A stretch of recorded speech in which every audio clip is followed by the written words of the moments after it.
आंध्र प्रदेश के वज़ीर आला एन चंद्रबाबू नायडू ने एक ऐलान किया है और उन्होंने कहा कि मुस्लिम मुलाजमीन रमजान के पाक महीने के दौरान 1 घंटा पहले काम छोड़ सकते हैं। आंध्र प्रदेश के वज़ीर आला एन चंद्रबाबू नायडू का ये बड़ा फैसला सामने आया है, जहां रमजान के महीने में मुस्लिम मुलाजमीन को 1 घंटा पहले काम छोड़ने की छूट दी गई है। इफ्तार और नमाज के लिए 1 घंटा पहले वो जा सकते हैं। 2 मार्च से 30 मार्च तक रमजान में ये छूट दी जाएगी।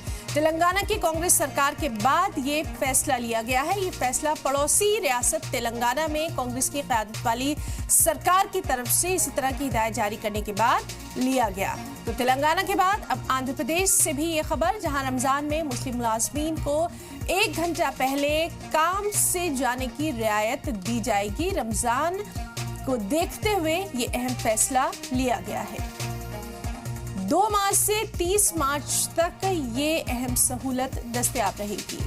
तो आंध्र प्रदेश के सीएम एन चंद्रबाबू नायडू ने ये अहम फैसला लिया है। रमजान में मुस्लिम मुलाजमीन को 1 घंटा पहले काम से जाने की छूट दी गई है।